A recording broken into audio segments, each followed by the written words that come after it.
भवबंधु। महावीर स्वामी के शासन काल में विराजे आचार्य भगवान विशुद्ध सागर महाराज के रत्नात्रय की छांव में बैठकर हम माँ जिनवाणी का रसपान कर रहे। यही रसपान हमें मोक्ष का सोपान दिलाएगा।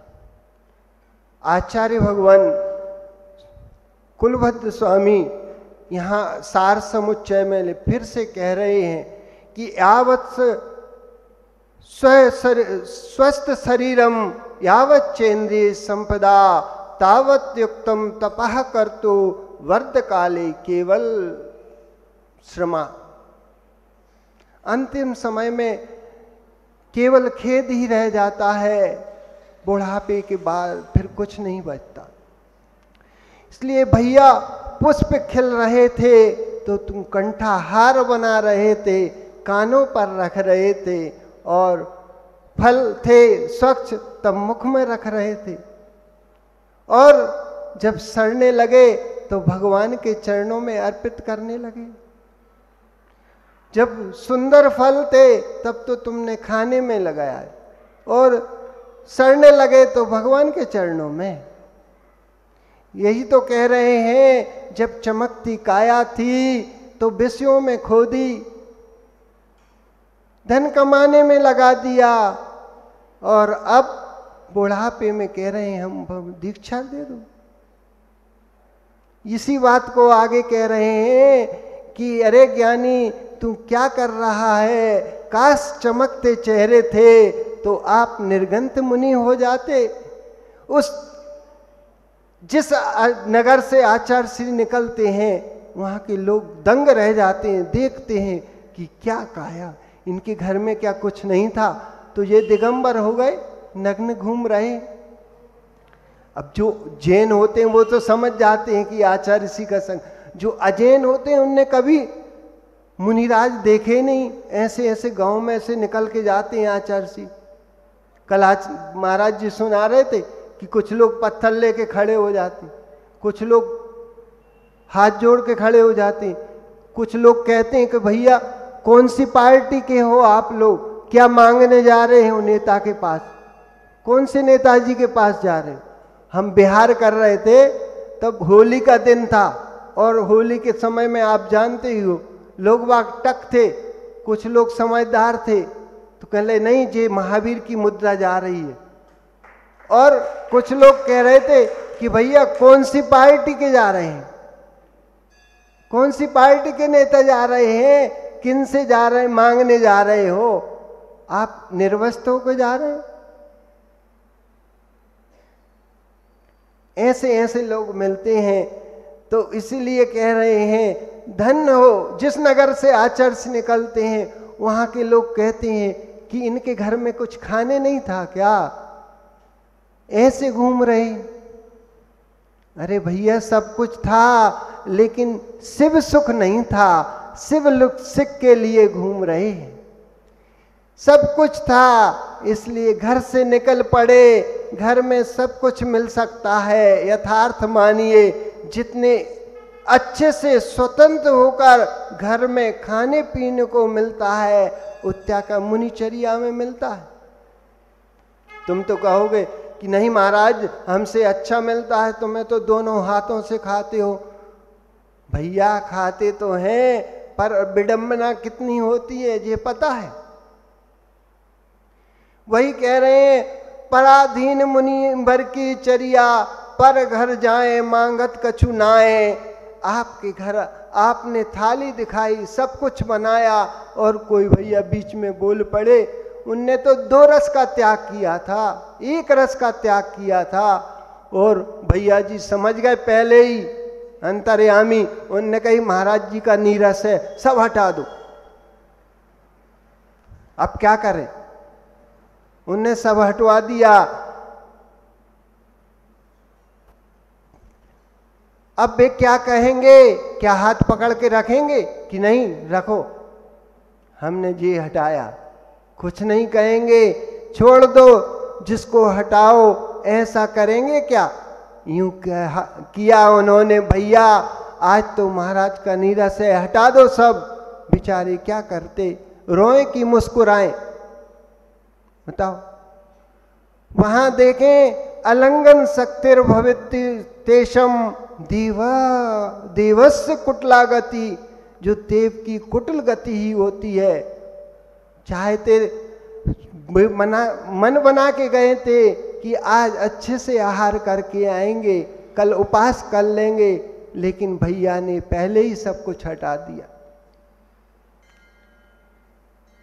लेकिन कोई बात नहीं, महाराज जी का त्याग है। अब वे बेचारे सोच रहे हैं कि अब क्या करें, करें तो क्या करें। उस समय परिणाम देखो क्या बनते हैं। और साथ में कह दिया, महाराज जी तो मिर्ची लेते नहीं, कह ले मिर्ची ले आओ, उससे स्वाद आ जाएगा। महाराज जी का नीरस है, महाराज जी तो नहीं मिर्ची लेते ही नहीं, और मंगा दी मिर्ची। अब देखो क्या होता है, आंख में पानी, नाक में पानी। अब क्या कर रहे, जो है सो है।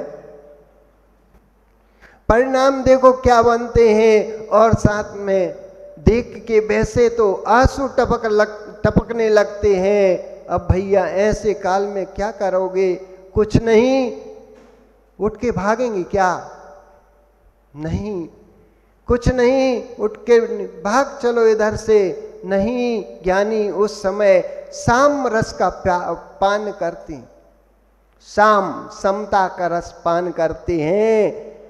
अनंत बार भोजन का पान तो अनंत बार किया है, आज मौका है साम रस का पान, सोम रस का पान नहीं।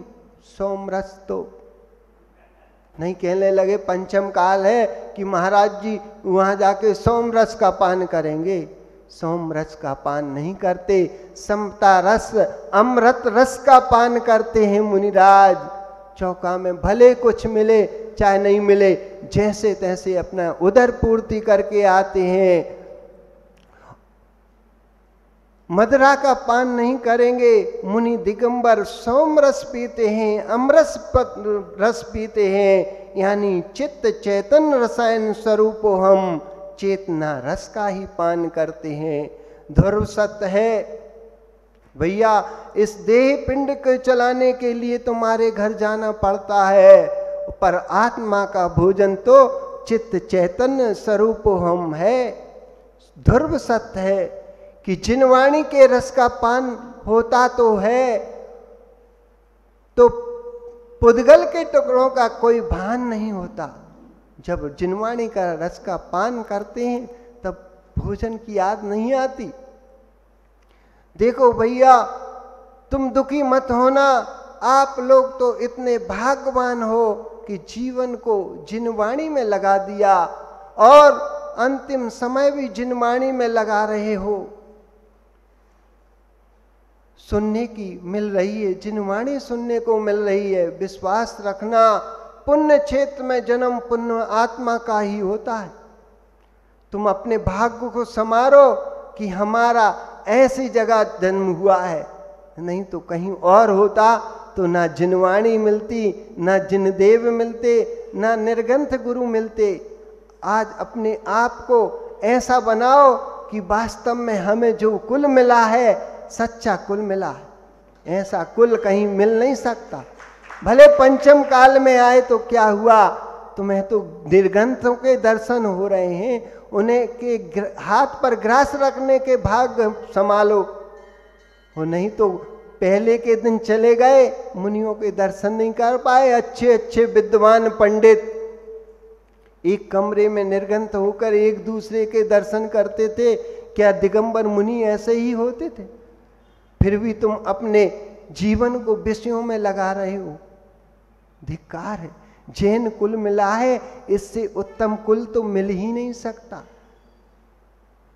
ये धन कमाने के लिए नहीं आए, ये अपन भगवान बनने के लिए आए हैं, पंचम गति समाप्त पाने के लिए आए हैं। ये जीवन समाप्त हो जाए तो हो जाने दो, लेकिन अभी भी तुम जैन कुल में आकर के सप्त विषयों में लिप्त हो रहे हो। तुम्हारे कोई खाने पीने का समय ही नहीं है, क्या खाना क्या नहीं कोई विचार नहीं। आए और बस अपने उधर को बूचड़ खाना बना रहे। क्या करने आए हो, क्या करने में लग गए? अरे हरि भजन को आए थे और हर बखर में लग गए। कोई जैन कुल में भिखारी नहीं होता, गरीब नहीं होता। यदि गरीब है तो इतना तो है उसके पास कि वो किसी के सामने हाथ फैलाकर ये नहीं कहता कि 4 दिन से भूखा हूं दे दो। इतना तो सक्षम है। ये किसकी बदौलत? पुराने पुण्य काल करके आए हो पुराने में और अब भोग रहे हो। यदि पूरा पुण्य अभी भोग लोगे, दान पुण्य नहीं करोगे, तो अगली पर्याय में तो फिर तुम कटोरा हाथ में ही आएगा। इसमें कोई बुराई की बात नहीं है कि महाराज जी कैसी बातें कर रहे हो। भैया बट बीज है तो फसल है।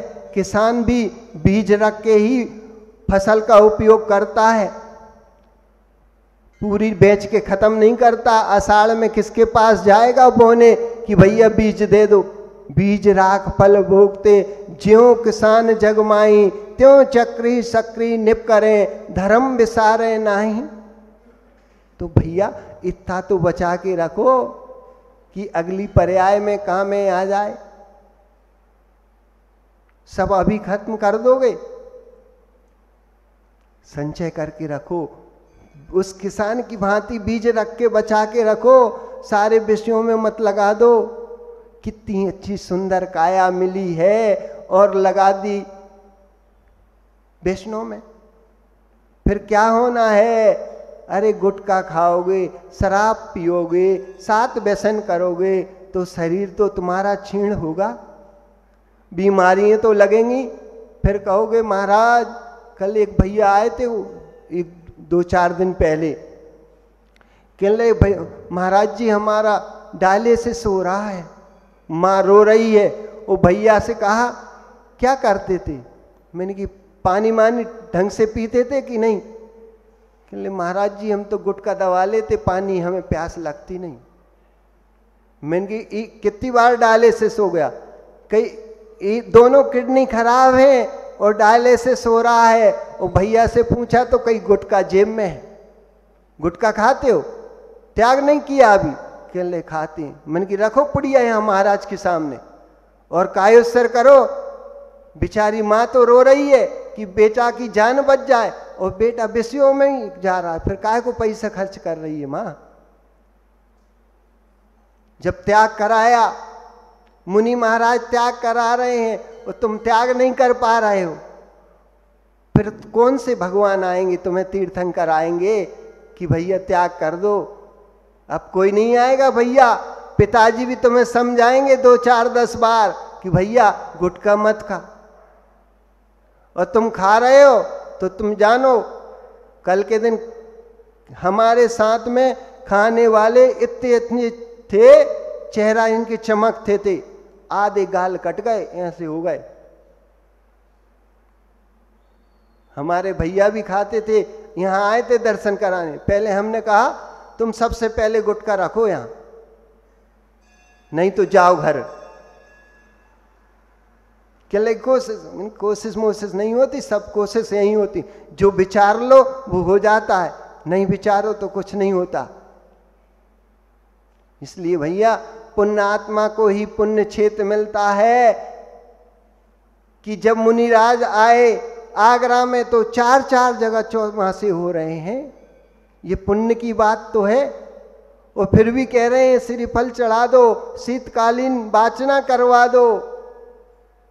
भैया इनका तो गमन हो ही जाएगा, सागर जी और भी आ जाएंगे तुम्हारे भाग से। ऐसी बात नहीं। तुम तो सिलसिला छोड़ना मत। मुनि महाराज यदि 100 किलोमीटर दूर भी हो तो लेने चले जाना।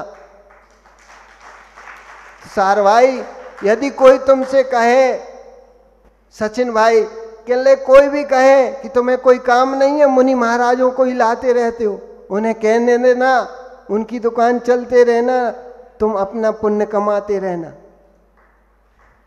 कहने वाले तो कहेंगे, तुम तो अपना काम करते रहना। ये विशेष बात इस बात की है, विशेषता इस बात की है कि आज आ जाए सो अच्छी बात है, लेकिन आने के बाद उनसे लेने के भाव हो जाएं। प्रवचन देखे जाते हैं, क्या मुद्दा वो पंकज लाला भाई कहते महाराज जी आनंद आ गया, मजा आ गया, जब मैं जयकारा लगाता हूं तो मैं बहुत आनंद आता है मुझे। बताओ, इतना तो उसमें ज्ञान है कि गुरु चरणों में जाते हैं हमारे भाव बदल जाते हैं। वो केवल इतनी ही देर के लिए आता है कि सोच में आएगा और बस महाराज जी अब हम जा रहे हैं, वो भी पुण्य कमा के जाता है। यथार्थ में साधु जब ध्यान में हो, सामायिक में बैठे हो और कहीं दिख जाए, उस समय गदगद भाव आता है। क्यों? चक्रवर्ती नारायण आदि के वैभव को देखकर तुम्हें निदान बंद नहीं होता कि इनकी इतनी संपदा, हमारे पास कुछ नहीं। ऐसा भाव आता है कि नहीं आता? तो हमें देख के नहीं आता। निदान दो प्रकार के होते हैं, एक प्रशस्त और एक अप्रशस्त। तो हम ये भगवती आराधना में और मरण कंडिका में अप्रशस्त निदान को तो निषेध किया है कि ऐसा निदान नहीं बांधना, उसमें पाप बंध है, लेकिन प्रशस्त निदान बांध सकते हो। कैसी मुनिराज की चर्या है, ऐसी हम भी ये तो कर सकते हो। ऐसे निदान बांधो, प्रशस्त निदान बांधो, जिनसे पुण्य की प्रकृतियों का आदान हो और पाप प्रदेयों का निदान हो जाए, क्षय हो जाए। बोलो, अभी एक सावन का महीना है और आचार्य श्री भी के भी प्रवचन चल रहे होंगे कि बहनें मायके में आती हैं, तो उनके लिए हमने थोड़ी सी कविता लिखी है, ध्यान से सुनना। एक भाई बहन के लिए क्या कहता है। भाई का बहन के नाम संदेश, बहना रक्षा बंधन पर मायके आना जरूर, मायके आना जरूर, पर बैल बन के नहीं, गाय बन के आना। ये हर बहनों की ख्वाहिशें होती हैं कि हम मायके जाएंगे तो ऐसा मांगेंगे। कुछ बहनें ऐसी होती हैं, कुछ सब कुछ नहीं होती, लेकिन कुछ ऐसी होती कि मायके पर बैल बनकर नहीं, गाय बनकर आना। आना भैया की कलाई पर राखी बांधो, गोंठा पपड़ियां खाओ, मनमानी भेंटे पाओ और अपने घर को जाओ। भैया के घर रहकर स्वर्ग से घर को नरक ना बनाओ। कुंवारी थी बहना, घर को तुम ही संभालती थी। कहाँ किसको है सुलाना, बुआ आई तो तुमने दादी के पास सुलाया, और मौसी आई तुमने माँ के पास सुलाया। खाना बनाना और रोटियां गिन गिन के खिलाना, ये तुमसे ही बनता था, है ना? ये तुमसे ही बनता था। अब गिनती नहीं गिनना, अब बस बिनती ही पढ़ते रहना, ओ मेरी प्यारी बहना। एक भाई बहन के लिए कह रहा, ओ मेरी प्यारी बहना।